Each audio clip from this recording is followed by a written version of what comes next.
गुरुजी। जय श्री राम। बालाजी महाराज का आशीर्वाद बना रहे। जय श्री राम। गुरुजी, सभी देवी देवताओं की पूजा मूर्ति में की जाती है जी, लिंग में नहीं की जाती। बिल्कुल। और भगवान शिव की पूजा सब जगह मूर्ति और लिंग में दोनों में की जाती है। क्यों बिल्कुल, गुरुजी? बड़ा ही प्यारा सवाल है और ये सवाल नहीं, एक गुप्त रहस्य है। इस संसार में जो है 18 महापुराण है। हमारे वेदों, हमारे जो धर्म शास्त्रों में बताया गया है, 18 महापुराणों में 2 पुराणों में वर्णन किया गया है। एक तो लिंग पुराण में और एक बताया गया शिव पुराण में। पहले आपको शिव पुराण के बारे में बता रहा हूँ। शिव पुराण में बताया गया नंदेश्वर, जो कि शिवजी के द्वारपाल के रूप में हैं, वो बताते हैं कि शिवजी भगवान ने स्वयं नंदी को बताया था और नंदी ने अपने भक्तों को बताया है कि शिवजी भगवान स्वयं निराकार हैं, वेदों देवों के देव महादेव हैं, वो पैदा नहीं हुए। शिव ब्रह्म स्वरूप हैं, शब्द हैं, उनकी उत्पत्ति नहीं हुई, वो निराकार हैं, उनका कोई आकार नहीं है। इसीलिए उनको लिंग के रूप में भी पूजा जाता है।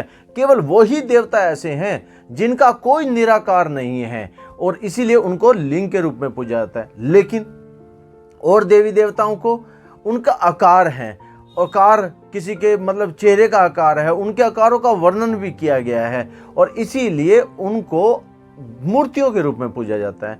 लेकिन शिवजी भगवान को ब्रह्म स्वरूप होने की वजह से देवों के देव महादेव, इस संसार में उनकी उत्पत्ति नहीं हुई, वो शब्द रूपी हैं, ब्रह्म रूपी हैं। शिवलिंग जो है उनके निराकार रूप में प्रतीक है और वो आकार के रूप में भी हैं और निराकार के रूप में भी हैं।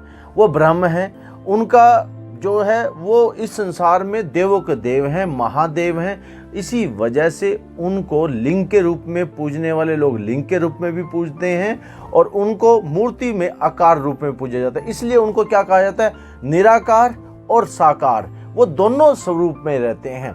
वो साकार रूप में भी बम बोले बम में और वो निराकार रूप में भी रहते हैं और इसीलिए कहा गया है निराकार देवों के देव महादेव। और दूसरी चीज, सभी देवी देवता जितने भी हैं वो सिर्फ मूर्ति स्वरूप में है, उनका कोई लिंग स्वरूप नहीं है, इसलिए उनको मूर्ति के रूप में पूजा जाता है, लिंग के रूप में नहीं पूजा जाता। दूसरा, लिंग पुराण में भी इसका वर्णन किया गया है। लिंग पुराण में बताया गया है कि निराकार किसको कहा जाता है, जिसका कोई अंत नहीं, जिसका कोई आदि नहीं, आदि और अंत नहीं होता, जिसका, जैसे एक बार बताया गया था कि जल प्रलय के बीच में विष्णु जी और ब्रह्मा जी, ये दोनों को दोनों देवता थे और दोनों के दोनों देवता विष्णु जी की नाभि से ब्रह्मा हुए और एक दूसरे से लड़ाई करने लगे। तभी एक तेज ध्वनि से, एक तेज प्रकाश में एक लिंग उत्पन्न हुआ और ब्रह्मा जी और विष्णु जी आपस में बोले कि भाई मैं पताल में जाता हूँ। विष्णु जी पताल में गए और ब्रह्मा जी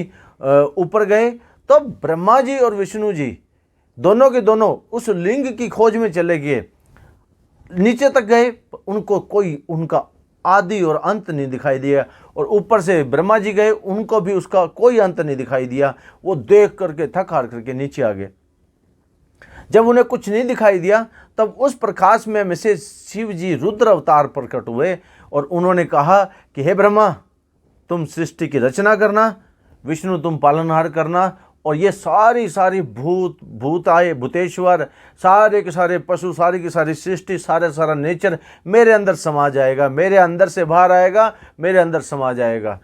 और इसीलिए शिव जो है संहारक हैं, शिव का संहारक है। सावन के महीने में शिव जी की पूजा करने वाले व्यक्ति को पार्षद गण ही लेके जाते हैं, यम के दूत उन्हें नहीं लेके जाते, पार्षद गण ही लेकर जाते हैं। तो आशा करते हैं ये बेहतर जानकारी आपको पसंद आई होगी। इस वीडियो को लाइक करिए, शेयर करिए, सब्सक्राइब करिए। जय श्री राम।